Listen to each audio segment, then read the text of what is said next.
Hello ನಮಸ್ಕಾರ ಎಲ್ಲರಿಗೂ. ಬಾಡಿಗೆ ಮನೆಯಲ್ಲಿ ಇದ್ದಂಥವರೆಲ್ಲರೂ ಕೂಡ ಸರ್ಕಾರದವರು ಒಂದು ಭರ್ಜರಿ ಗುಡ್ ನ್ಯೂಸನ್ನು ಕೊಡ್ತಾ ಇದ್ದಾರೆ. ಇಲ್ಲಿ ಬಾಡಿಗೆ ಮನೆ ಮಾತ್ರ ಅಲ್ಲ, ಬಾಡಿಗೆ ಮಳಿಗಳು ಅಂದರೆ ಏನೋ ಕೆಲಸಕ್ಕೆ ಅಂತೇಳಿ ಶಾಪ್ಗಳು ಕೂಡ ಇರುತ್ತಲ್ಲ, ಅದ್ರ ಬಗ್ಗೆನೂ ಕೂಡ ಸರ್ಕಾರದವರು ಒಂದು ಬಿಗ್ ಅಪ್ಡೇಟನ್ನು ಕೊಟ್ಟಿದ್ದಾರೆ ಅಂತಲೇ ಹೇಳ್ಬೋದು. ಸೊ ಇದು ಅಪ್ಡೇಟ್ ಅನ್ನೋದಕ್ಕಿಂತ ಅಂಥವರೆಲ್ಲರೂ ಕೂಡ ಸರ್ಕಾರದವರು ಒಂದು ಖುಷಿ ಆಗುವಂಥ ವಿಚಾರ ತಿಳಿಸಿದ್ದಾರೆ. ಸೊ ಇದು ಯಾವುದಪ್ಪ ವಿಚಾರ ಅಂತಂದರೆ ನಿಮಗೆ ಬಾಡಿಗೆ ಹೆಚ್ಚಳ ಆಗುವಂಥದ್ದು. ಸೊ ಅದ್ರ ಬಗ್ಗೆ ಕೆಲವೊಂದು ರೂಲ್ಸ್ಗಳನ್ನ ಇಲ್ಲಿ ಸರ್ಕಾರದವರು ಜಾರಿಗೆ ಮಾಡಿರೋವಂಥದ್ದು. ಸೊ ಬಾಡಿಗೆಯಲ್ಲಿರೋವಂಥವ್ರೆಲ್ಲರೂ ಕೂಡ ಸರ್ಕಾರದವರು ಒಂದು ಬಿಗ್ ಅಪ್ಡೇಟ್ ಕೊಟ್ಟಿದ್ದಾರೆ, ಜೊತೆಗೆ ಒಂದು ಖುಷಿಯಾಗುವಂಥ ವಿಚಾರ ಕೊಟ್ಟಿದ್ದಾರೆ ಅಂತಲೇ ಹೇಳ್ಬೋದು. ಸೊ ಬಾಡಿಗೆ ಮನೇಲಿ ಇರೋವಂಥವ್ರೆಲ್ಲರೂ ಕೂಡ ಈ 4 ರೂಲ್ಸ್ಗಳನ್ನ ಕಡ್ಡಾಯವಾಗಿ ಫಾಲೋ ಮಾಡಲೇಬೇಕು ಅಂತಲೇ ತಿಳಿಸ್ತಾ ಇದ್ದಾರೆ. ಸೊ ಬಾಡಿಗೆ ಮನೇಲಿ ಇರೋರು ಮಾತ್ರ ಅಲ್ಲ, ಬಾಡಿಗೆ ಕೊಟ್ಟಿರುವಂಥ ಮಾಲೀಕರು ಕೂಡ ಈ ಒಂದು 4 ರೂಲ್ಸ್ಗಳನ್ನ ಫಾಲೋ ಮಾಡಲೇಬೇಕು ಅಂತ ಕೂಡ ತಿಳಿಸ್ತಾ ಇದ್ದಾರೆ.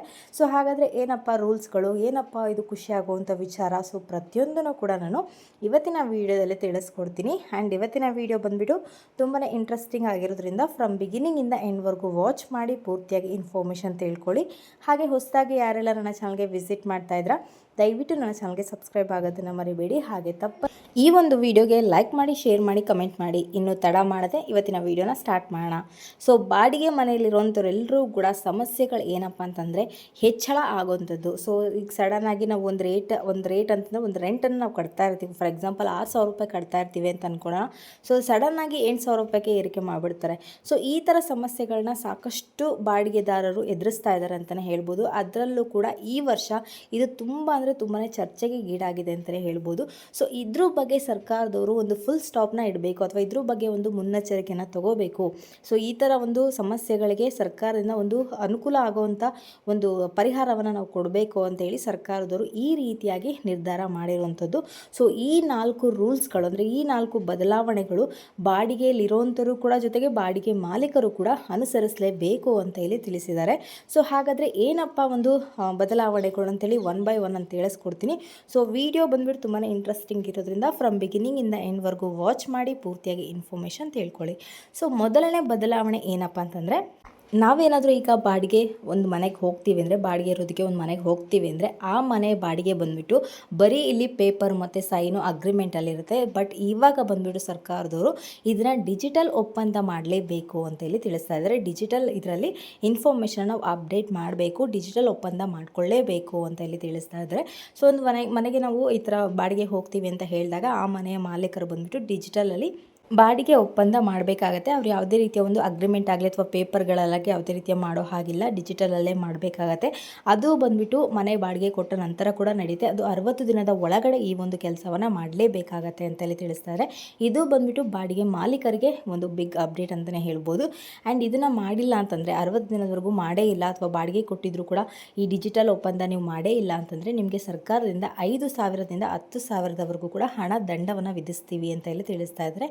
ಸೊ ಬಾಡಿಗೆ ಮಾಲೀಕರಾಗಿರ್ಬೋದು, ಬಾಡಿಗೆದಾರರಾಗಿರ್ಬೋದು, ಸೊ ಕಡ್ಡಾಯವಾಗಿ ಈ ಒಂದು ರೂಲ್ನ ಫಾಲೋ ಮಾಡಲೇಬೇಕಾಗತ್ತೆ. ಸೊ ಇದರಿಂದ ನಿಮ್ಗೆ ಏನಾದರೂ ಮೋಸ ಆಗ್ತಿದೆ ಅಥವಾ ಅನಿಸಿದ್ರೆ ನೀವು ಕೂಡ ಬಾಡಿಗೆದಾರರು ಯಾರಿದ್ರೆ ಅವರು ಕೂಡ ಕಂಪ್ಲೇಂಟ್ನ ರೈಸ್ ಮಾಡ್ಬೋದು ಅಂತ ಕೂಡ ಅಲ್ಲಿ ತಿಳಿಸ್ತಾ ಇದ್ದಾರೆ. ಆ್ಯಂಡ್ ಎರಡನೇ ಒಪ್ಪಂದ ಬಂದುಬಿಟ್ಟು ಬಾಡಿಗೆ ಮಾಲೀಕರು ಬಂದುಬಿಟ್ಟು ಬಾಡಿಗೆದಾರನ ಮನೆ ಖಾಲಿ ಮಾಡಿಸ್ಬೇಕು, ಇವ್ರಿಗಿಂತ ಬೇರೆ ಯಾರು ಜಾಸ್ತಿ ಹಣ ಕೊಡ್ತಾ ಇದ್ದಾರೆ ಅಂತ ಹೇಳಿ ನೀರು ಕಟ್ ಮಾಡೋದಾಗಿರ್ಬೋದು ಅಥವಾ ಕರೆಂಟ್ ತೆಗೆಯೋದಾಗಿರ್ಬೋದು ಅಥವಾ ಬೇರೆ ಥರ ಅವ್ರಿಗೆ ಸಮಸ್ಯೆ ಆಗೋ ರೀತಿ ನಡ್ಕೊಳ್ಳೋದಾಗಿರ್ಬೋದು ಯಾವುದೂ ಕೂಡ ಮಾಡೋ ಹಾಗಿಲ್ಲ.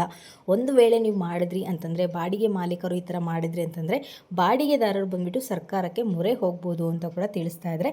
ಸೊ ಅವ್ರ ಮೊರೆ ಹೋಗಿದ ತಕ್ಷಣ ಅಂದರೆ ಕಂಪ್ಲೇಂಟ್ ಹಾಕ್ಕೊಟ್ಟಿದ ತಕ್ಷಣ ಸರ್ಕಾರದಿಂದ ಕೂಡ ಆ್ಯಕ್ಷನನ್ನು ತೊಗೊಳ್ತೀವಿ ಅಂತ ಕೂಡ ತಿಳಿಸ್ತಾ ಇದ್ದಾರೆ. ಸೊ ಇದು ಬಂದುಬಿಟ್ಟು ಎರಡನೇ ಒಪ್ಪಂದ ಆಗಿರುತ್ತೆ. ಆ್ಯಂಡ್ ಮೂರನೇ ಒಪ್ಪಂದ ಬಂದುಬಿಟ್ಟು ನಾವು ಮನೆಗೆ ಬಾಡಿಗೆ ಹೋಗಬೇಕಾದ್ರೆ ಅಡ್ವಾನ್ಸ್ ಅಂತೇಳಿ ಇಷ್ಟಿರ್ತಾರೆ. ಫಾರ್ ಎಕ್ಸಾಂಪಲ್ ನಾವು ರೆಂಟು ಪ್ರತಿ ತಿಂಗಳು 6,000 ರೂಪಾಯಿ ಕಟ್ತಾ ಇದ್ದರೆ ಅಡ್ವಾನ್ಸ್ ಬಂದುಬಿಟ್ಟು ನಾವು 60,000 ರೂಪಾಯಿ ಕೊಡಬೇಕಾಗತ್ತೆ. ಬಟ್ ಈಗ ಆ ರೀತಿಯಾಗಿ ಮಾಡೋ ಹಾಗಿಲ್ಲ ಅಂತ ಹೇಳಿ ತಿಳಿಸ್ತಾ ಇದ್ದಾರೆ. ಬರೀ 2 ತಿಂಗಳದ ಹಣ ಮಾತ್ರ ಇಲ್ಲಿ ಅಡ್ವಾನ್ಸ್ ಆಗಿ ನೀವು ಪಡಿಬೋದು ಅಂತ ಕೂಡ ತಿಳಿಸ್ತಾ ಇದ್ದಾರೆ. ಸೊ ನಾವು 6,000 ರೂಪಾಯಿ ಬಾಡಿಗೆ ಕಟ್ತಾ ಇದ್ದರೆ 2 ತಿಂಗಳಂದರೆ 12,000 ರೂಪಾಯಿ ಮಾತ್ರ ನಾವು ಅಡ್ವಾನ್ಸ್ ಅಂತೇಳಿ ಮುಂಚೆ ಕೊಡಬೇಕಾಗತ್ತೆ ಅಂತೇಳಿ ತಿಳಿಸ್ತಾ ಇದ್ದಾರೆ. ನೀವು ಸಡನ್ನಾಗಿ ಈ ಥರ ಜಾಸ್ತಿಯಾಗಿ ನೀವು ತಗೊಳ್ಳೋ ಹಾಗಿಲ್ಲ ಅಂತ ಕೂಡ ತಿಳಿಸ್ತಾ ಇದ್ದಾರೆ. ಆ್ಯಂಡ್ ಇನ್ನೊಂದು ಪಾಯಿಂಟ್ ಏನಪ್ಪ ಅಂದರೆ, ಮಳಿಗೆಗಳಿರ್ತಲ್ಲ, ಸೊ ಶಾಪ್ಗಳಿರ್ತಲ್ಲ, ಅದಕ್ಕೆ ಮಾತ್ರ ಅಡ್ವಾನ್ಸ್ ಅಂತ ಹೇಳಿ 6 ತಿಂಗಳದ ಅಡ್ವಾನ್ಸನ್ನು ನೀವು ತೊಗೋಬೋದು ಅಂತ ಕೂಡ ಇಲ್ಲಿ ತಿಳಿಸ್ತಾ ಇದ್ದಾರೆ.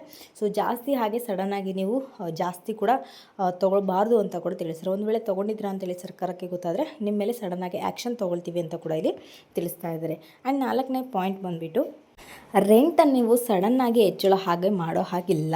ಸೊ ಈಗ ಒಬ್ಬೊಬ್ಬರು ಮನೆ ಬಾಡಿಗೆ ಥರ ಬಂದಿರ್ತಾರೆ, 6 ತಿಂಗಳು ಆಗಿದ ತಕ್ಷಣ ಏನು ಮಾಡ್ತಾರೆ, ಸಡನ್ನಾಗಿ ಬಾಡಿಗೆ ಹೆಚ್ಚಿಗೆ ಮಾಡ್ತಾರೆ. ಫಾರ್ ಎಕ್ಸಾಂಪಲ್ 6,000 ರೂಪಾಯಿ ತೊಗೊಳ್ತಿದ್ರೆ ಈಗ ಸಡನ್ನಾಗಿ 8,000 ರೂಪಾಯಿ ತೊಗೊಳ್ತಾರೆ. ಸೊ ಆ ಥರ ಒಂದು ಕೆಲಸಗಳನ್ನ ಮಾಡೋ ಹಾಗಿಲ್ಲ.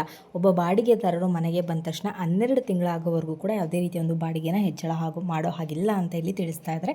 ಒಂದು ವೇಳೆ ಹೆಚ್ಚಳ ಮಾಡಿದ್ರೆ ನೀವು ಸರ್ಕಾರಕ್ಕೆ ಮೊರೆ ಹೋಗ್ಬೋದು ಅಂತ ಕೂಡ ತಿಳಿಸ್ತಾ ಇದ್ದಾರೆ.